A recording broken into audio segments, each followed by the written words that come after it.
వినాయక చవితి మహోత్సవాల సందర్భంగా శ్రీకాళహస్తిలో 9వ రోజు గణనాథుల నిమజ్జనోత్సవం అంగరంగ వైభవంగా జరిగింది. వినాయక చవితి నవరాత్రులను పురస్కరించుకుని శ్రీకాళహస్తిలో వినాయక చవితి వేడుకలు అత్యంత వేడుకగా 9 రోజుల పాటు నిర్వహించారు. 9వ రోజున స్వామివారి నిమజ్జనోత్సవ వేడుకలు అత్యంత వేడుకగా నిర్వహించారు.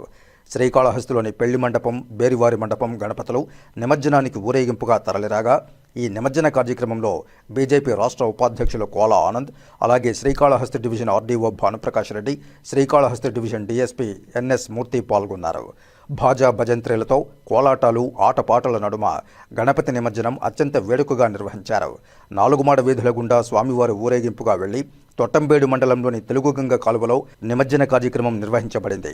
బీజేపీ రాష్ట్ర ఉపాధ్యక్షులు కోలా ఆనంద్ మాట్లాడుతూ శ్రీకాళహస్తిలో గణపతి నవరాత్రులు అత్యంత వేడుకగా నిర్వహించబడ్డాయని, 9వ రోజున స్వామివారి నిమజ్జనం అత్యంత వేడుకగా నిర్వహించబడుతోందని, విఘ్నేశ్వరులు శ్రీకాళహస్తిలోని 4 మాడ వీధుల గుండా స్వామివారు ఊరేగింపుగా వెళ్లి తొట్టంబేడు మండలంలోని తెలుగుగంగ కాలువలో నిమజ్జన కార్యక్రమం నిర్వహిస్తున్నామని తెలిపారు.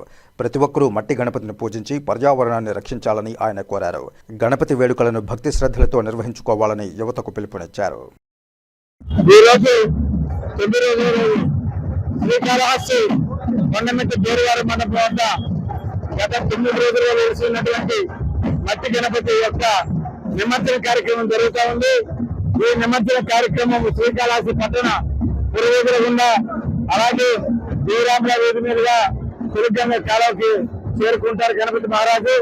అదేవిధంగా ఈ రోజు కాళహస్తి పట్టణంలో ఒక బ్రహ్మోత్సవాలు తలపిస్తూ ఏదైతే మహాశివరాత్రి బ్రహ్మోత్సవం జరుగుతాయో అదేవిధంగా ఈ రోజు యొక్క గణనాథుడి యొక్క నిమజ్జన కార్యక్రమం జరుగుతూ ఉంది. ఈ పట్టణ పురవీధుల్లో ప్రజలందరూ కూడా ఒక అద్భుతమైనటువంటి వాతావరణంతో, అదేవిధంగా చుట్టుపక్కల పూర్తి చేసేటటువంటి భజన బృందం కావచ్చు, పోరాట బృందాలు కావచ్చు, ఇంకా కూడా వాయిద్యాలు కావచ్చు, అందరూ కూడా ఈ యొక్క గణనాథుడి సేవలో ఉన్నారు. అదే రకంగా ప్రతి ఒక్కరు కూడా ఈ యొక్క గణపతి పూజలాగా చేయాలి. నేను అందరికీ తెలియజేసేది, దయచేసి మట్టి గణపతి పూజిద్దాం. అందరూ కూడా నియమ నిష్టలతో ఆ యొక్క గణనాథుని చేయిద్దాం.